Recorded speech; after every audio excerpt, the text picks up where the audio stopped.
behar bada diot, gai honen inguruan informaziorik gehien, Laura Garrido, zuk izango duzu. Emaidazu hau ulertzeko, emaiezu gure ikusentzulei, hau ulertzeko giltzarria. Zure iritzia. Bueno, zagatik esaten duzun informazio gehiago edukiko dudanik, baina nik uste dut argi dagoela zuzenbide estatu batean eta etak talde terrorista batean bezala indarrean dagoen momentuan, zuzenbide estatuak geldirik ezin da egon. Eta hemen hainbat alditan batzuk Euskal Gizarte gehienok eskatu du etaren disoluzioa, eta etaren disolbatzen ez den bitartean, eta hori da lortu behar duguna, zuzenbide estatuak ez dago geldirik. Hori da, zuen usteare, Joseba? Nik uste etengabean Espainiako gobernu ezberdinetatik euskal politikagintzan gertatzen ari den hori oso zuzenean jarraitzen dela. Eta gertaera, aldiro, antzeko notizik izaten ditugu, ez? Ez da berria. Oso nabarmena izan da oraingoa. Ja, bain hilabete batzuk, herriraren aurkako nolabateko operazio judizial politiko gura ere ezagutu genuen. Momentu honetan ezagutu da komunikatu bat, Espainiako gobernuak 5-6 egun pasa ditu ezer esan gabe, eta ministroa bera azaldu danen oso urduri azaldu da. Eta nik uste gaina oso kalifikatibo gogorrekin, ez? Esan ez, hiltegi batean o hiltegi izandako batetan bildu zirela nazka emate ziola, eta fondoan beste 3 gauz esan zitunez, bata ez dugu politika antiterrorista aldatuko, 2, espetxe politika ere ez dugu aldatuko, eta 3 ondorioz dispersioarekin jarraitu ingo dugu, ez? Da oso modu bortiz batean esan zuen.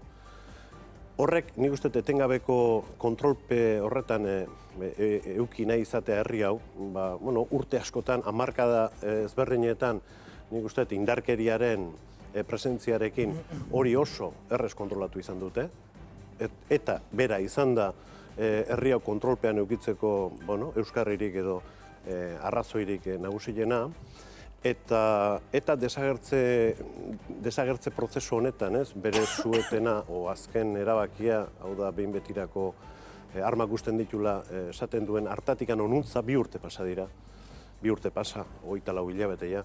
Eta nik uste, antzeman daitekela, prozeso politiko bat, o bake prozeso bat, abian o martxan jar daiteken garai hontan, Espainiako gobernuan etzako aparteko urduritasuna erakusten ari da, eta pentsatzen du gauzak zenbait eta korapilatsuago egon, ordun da beranduago gertatuko direla, ez dakit, ekimen edo jarduera politikoak, ez?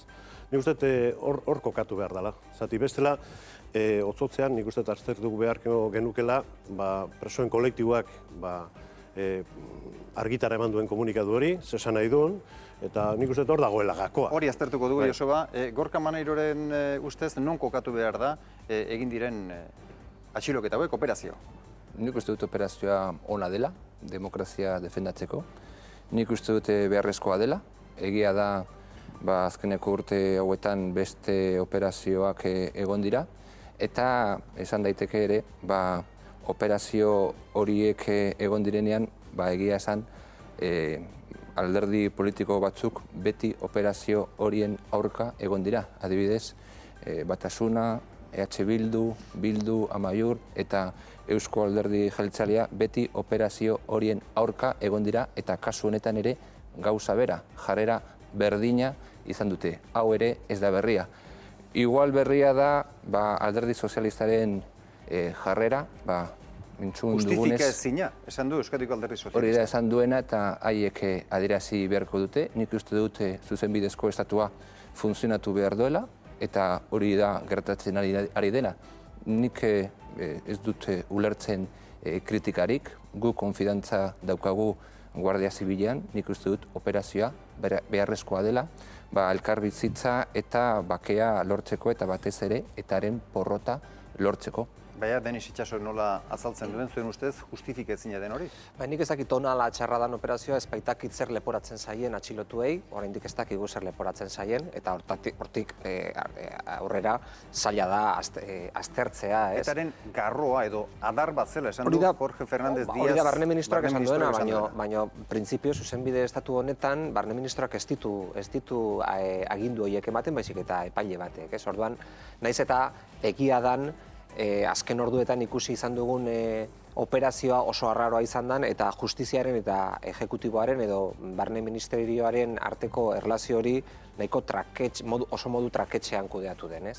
Hori esan da, batek ezin du ekidin, behintzat nik niri oso zaila egiten zait ekiditea ikuskatzea lako antzeslan handi bat, ez? Edo antzeslan handi bat baino gehiago agian, ez?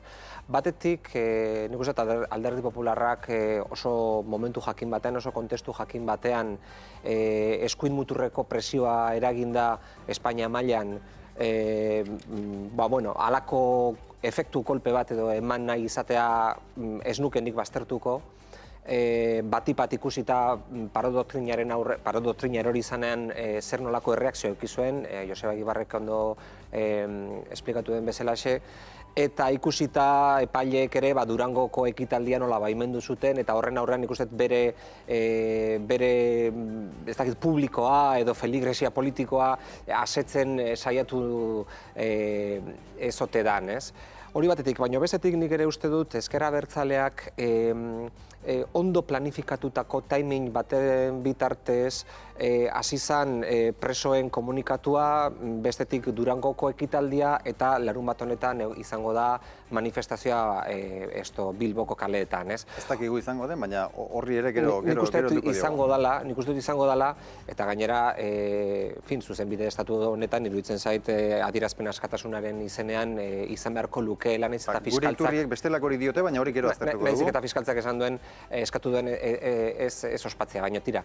Edozen kasutan iruditzen zait, momentu honetan Ezker Abertzalea eta Alderdi Popularra, batipat Alderdi Popularran ikusten oso interesatuta dagoela Ezker Abertzalearekin polarizatzen. Oso momentu jakin batean gertatzen dira gauza hauek, Espainiako kontestuan, nun zenbait eztabaida oso inkomodoak, oso ezerosoak dira Alderdi Popularrarentzat, eta eztabaida hau beti izan da erosoa Alderdi Popularrarentzat. Askoz ere modu erosoago mugitzen da, eta nik uste Espainia mailan interesa eduki dezakeela kontu hau erabili eta agenda politikoaren erdigunera ekartzeko, ez? Eta Ezker Abertzalea noski ere oso interesatuta dago. Ezker Abertzalea interesatuta dago, Julen?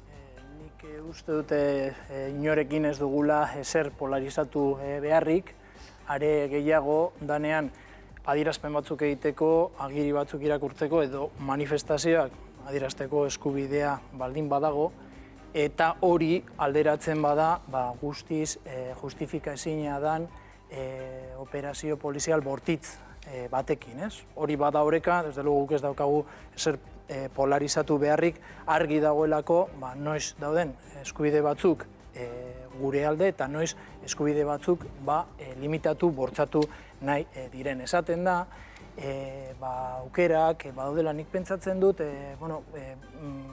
aukerak badaude eta egoerak inoiz ez direla errepikatzen, ez?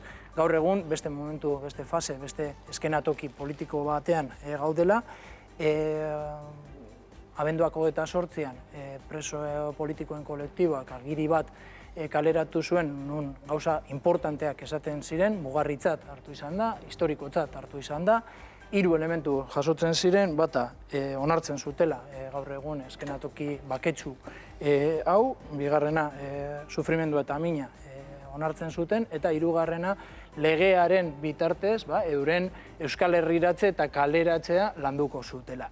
Hori esaten zuten, eta beste gauza bat, eta esaten zuten ez zala momentua zailtasunak edo oztopoa jartzeko unea, gotortzeko momentua. Hori jarrera, argia, argitasuna ematen duen jarrera horreri erantzuten zaio jarrera ilun batekin, jarrera deitoragarri batekin. Dala, presoiek kalean dauzkaten bitartekari zubi lan hori egiten ari direnak atxilotu, inolako justifikazio eta inolako, pentsatzen dut, arrazoi penal atzean egon gabe.